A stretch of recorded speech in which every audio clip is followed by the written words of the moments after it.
ये नेपाल के प्रधानमंत्री केपी शर्मा ओली हैं, चीन के परम भक्त। इन्होंने पूरे जोर शोर से कहा था कि असली अयोध्या नेपाल में है, भगवान राम नेपाल के हैं। इतना ही नहीं, भगवान बुद्ध पर भी नेपाल का ही कॉपीराइट है। ओली का चीन प्रेम उस समय सामने आ गया था जब उन्होंने उत्तराखंड के काला पानी, लिपुलेख और लिम्पियाधुरा को नेपाल का बता दिया था।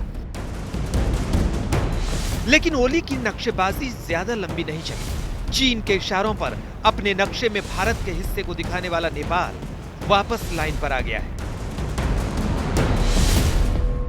इसकी पहली झलक 15 अगस्त को तब मिली जब नेपाल के प्रधानमंत्री ओली ने प्रधानमंत्री नरेंद्र मोदी को फोन किया और अब आज की बैठक में बदले बदले मिजाज के सबूत मिल गए। आज नेपाल में भारतीय राजदूत विनय मोहन क्वात्रा और नेपाल के विदेश सचिव शंकर दास बैरागी वीडियो कॉन्फ्रेंसिंग के जरिए बातचीत की टेबल पर थे।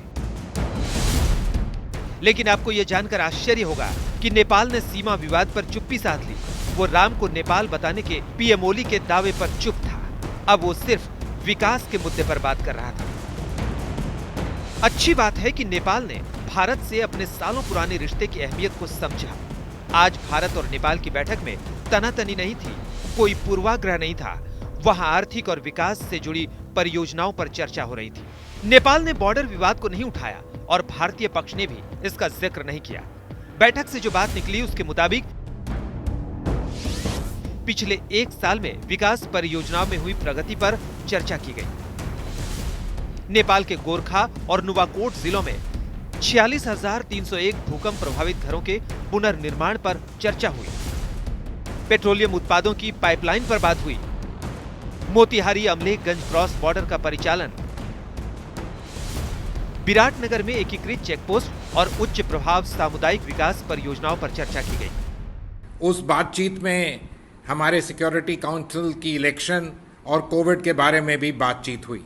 ये बहुत अच्छी बात है, लेकिन मैं मानता हूं कि जो डिप्लोमेटिक ठंडाई भारत और नेपाल के बीच में पिछले कुछ महीनों में बढ़ गई है, उसके लिए बातचीत तो बहुत इम्पोर्टेंट है और ये टेलीफोन कॉल की बहुत अहमियत है, लेकिन असल में कार्य और क्रम करने की जरूरत है। भारत और नेपाल के बीच विकास को लेकर बातचीत ये पहला कदम है जब बॉर्डर के मसले के आगे बढ़कर दोनों देशों ने फैसला किया कि महत्वपूर्ण विकास के प्रोजेक्ट्स को रोका नहीं जा सकता। चीन अपना खेल खेलता रहेगा, लेकिन नेपाल और भारत को साथ चलकर इन मसलों का हल ढूंढना होगा। कोरोना काल में नेपाल चीन की शह पर आंखें दिखा रहा था, लेकिन भारत उसकी मदद कर रहा था। आज नेपाल को भी इसका एहसास हुआ। नेपाल ने इस मदद की सराहना भी की। लेकिन बदले बदले सरकार यानी नेपाल के पीएम ओली के पूरे खेल को भी यहाँ समझना होगा। दरअसल नेपाल चीन और भारत दोनों से फायदा उठाना चाह रहा है। वो चीन से तिब्बत काठमांडू रेल प्रोजेक्ट भी चाहता है और भारत से मिलने वाले रेल प्रोजेक्ट के फायदे को भी लेना चाहता है।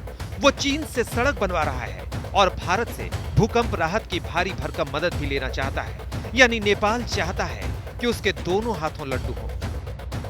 हम लोग जोर दे रहे थे, जो बॉर्डर की बात कर जोर दे रहे थे, बातचीत समय पर होगा। ये विश्वास दो प्रधानमंत्री के बीच में जो बातचीत शुरू हुआ है उसने भी दिलाया है और ये विश्वास है कि दो देश के बीच जो भी हो बहुत निकट का संबंध है, सहयोग का विकास है और हम लोग के बीच में जो विचार भिन्नता है, समस्या है, कुछ मुद्दे हैं, तो बातचीत के द्वारा समाधान हो जाएगी। जी, उम्मीद जताई जानी चाहिए कि भारत और नेपाल के बीच द्विपक्षीय वार्ता शुरू होने के बाद दोनों देशों में बढ़ रहे तनाव में कमी आएगी। पिछले 9 महीने से दोनों देशों के बीच संवादहीनता की स्थिति बनी हुई थी। हालांकि इसके पीछे का कारण चीन बताया जाता है, लेकिन दोनों देशों को समझना चाहिए कि आपस में सौहार्दपूर्ण स्थिति में रहना ही दोनों देशों के लिए और उनके नागरिकों के लिए भी बेहतर होगा। जाहिर तौर पर नेपाल के पीएम केपी शर्मा ओली को चीन की मदद अपनी कुर्सी बचाने के लिए चाहिए होगी, लेकिन ये भी तय है कि भारत नेपाल का सबसे मजबूत सहयोगी रहा है, उसका मददगार रहा है और उसे नजरअंदाज करना नेपाल के लिए आसान नहीं है। यही वजह है कि नेपाल ने आज दुनिया को ये कूटनीतिक संदेश दिया है कि वो लाइन पर आ गया है। अब देखते हैं कि चीन को नेपाल की ये लाइन पसंद आती है या नहीं। दिल्ली से गीता मोहन के साथ सुजीत झा, पटना, आज तक।